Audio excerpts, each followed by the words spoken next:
Are we ready? I'm ready. Give me a kiss for good luck. Oh, not feeling that. Also, do you like that we're balancing our camera on top of a box wine? Not only box wine and pancake mix. This is like a tonight and tomorrow morning ready to happen. Hello, world!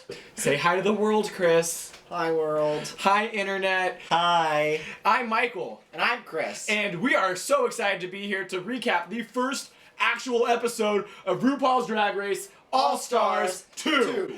This is looking to be an amazing season. It's my biggest takeaway so far. I'm really excited. We've pretty much watched it almost 3 times now because I just am really happy with the way that this show is turning out. We watch it by ourselves, we watch it with another friend that didn't get to see it, and then we watch it again by ourselves. So we're excited to be recapping this week's episode. We're gonna drink something that we thought really fit the theme of this week. It is entitled Omission. Because Ru omitted the fact that the queens were going to be eliminating each other at the end of the episode. Oh. Stupid. I know, I was getting really nervous. It was rising up real fast. Like yeast. It's rising up like a yeast infection. Ooh. Right down there. Sorry, I raise your hand if you ever had one of those. That was just a dance move. I've never had a yeast infection. That was weird. Absurd. They're coming into the workroom, and the entrances are always... You know, we've almost watched that 4 times, because we did watch the entrances before that even came out. I could quote the entire thing at this point. What I really loved about the entrances was, A, we got to see our favorite queens again, but I also like that they referenced back to their original entrance. The little, like, time... Yeah, I thought that was cool. Really...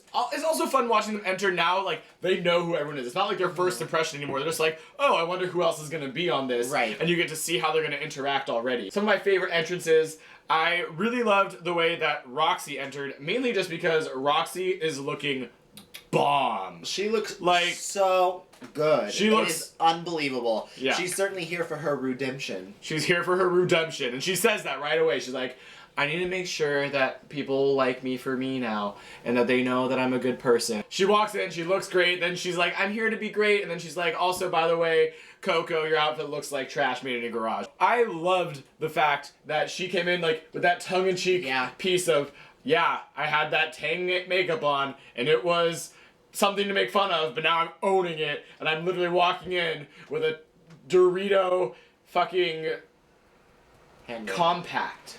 And she said, Orange, you glad to see me? And I said, not really, but hey, way to enter strong. I also love that, again, they played up the whole face crack of the century with Alyssa and her. I thought that was hilarious. Oh, yes. That they were referencing just going back to that. I thought Katya's was funny. I love seeing how gorgeous Tatiana looks. Her face is beat. God. She is on point. And she walks in, and Fifi's like, she's probably going to be one of the weakest ones because she's still in that old school drag from, you know, season 2. Because she's been dead for like 6 years and just has been sitting around. I think Alaska's entrance was kind of lackluster. I kind of expected more from her, but it was fun seeing the plastic dress again. I actually really did enjoy Ginger being back for this episode. Yeah. I really loved her entrance. I thought it was witty. It was clever. It was quick. And I really liked the fact that Ginger is coming into this being like, I don't need a redemption. No. She's like, I'm just going to be sassy and I'm just going to be me. It all out there. And she's like, she is one of those queens that could be coming in and be like, I need to redeem myself. Because some people really love Ginger. Some people towards the end were like, Ginger kind of became especially bitter towards like Violet and Pearl. That got kind of like frustrating. So she could be coming back and being like, I need to redeem myself. But she's like, no, fuck it. I am who I am. I'm going to do what I do and I'm going to do it well. Yeah. And I like that about Ginger a lot. So she's already winning me back kind of a little bit without even trying to.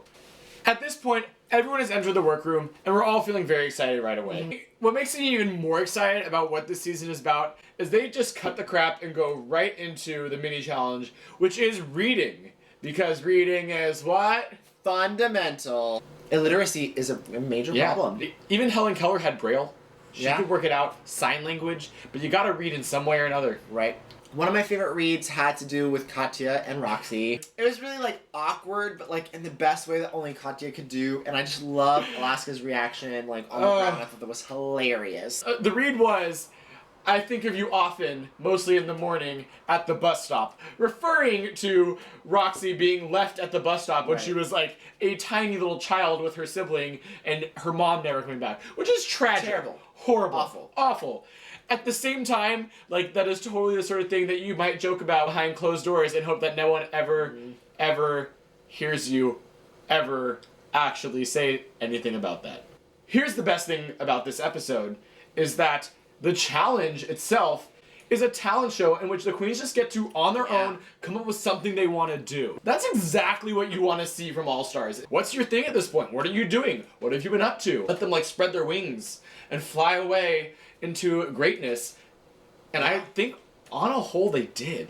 What were some of your favorite performances? I've been here for the redemption of Roxy, and I think that she did a great job with her burlesque. I was really, like, impressed. I didn't really know what she would do in terms of a talent. I also really enjoyed, I couldn't help thinking the whole time though, like, but if this was Violet, she would be killing it even more. Alyssa told her to not even bother packing because it's a talent show. I also, of course, love Tatiana. Tatiana was she really, like, incredible. hit it out of the ballpark. When she came out with doing spoken word, you were like, Oh, I scoffed. And at first I was still like, you're committing, but this is weird.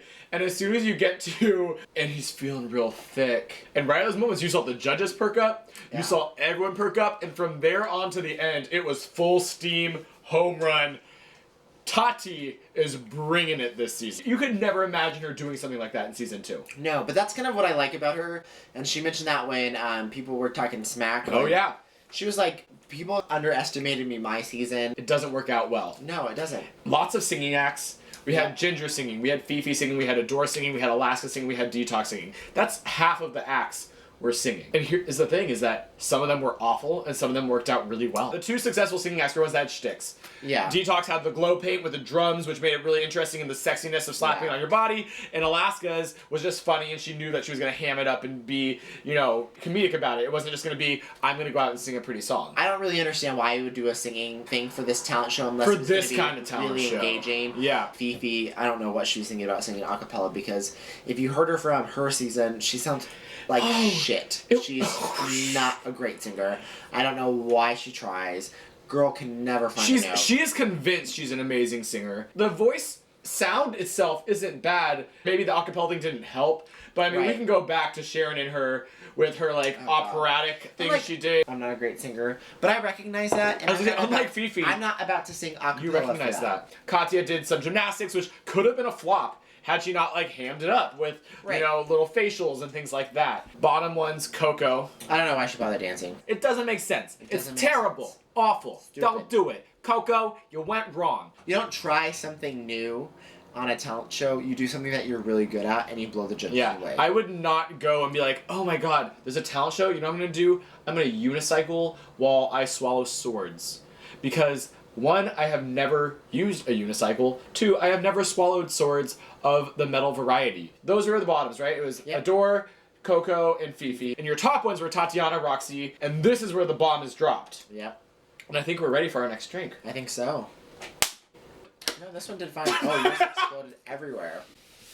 God, Mike, you're always exploding. Look it up. Deception, because Ru deceived the girls. He sure did. Into thinking that they were never going to be eliminated. But you know what? Turns out the top 2 are going to lip sync for their legacy, and whoever wins gets to send home somebody from the bottom 3. Here's the thing. We all knew that was going to happen in the trailer. The queens were thrown for a loop. Right. Alaska was like, I feel like this isn't right, and something impending is happening. And we were like, you're on it, girl. Tatiana and Roxy have to lip sync against each other to find out who the true winner is. Whoever wins gets $10,000 and sends home Coco, Fifi, or Adore. You see the girls backstage kind of like figuring out what they're going to do. 2 frames of mind. You could make it very strategic, or you could make it very like diplomatic, and which one are you going to do? Roxy is kind of, she's on this redemption arc. She's like, I'm going to be such a good person this season.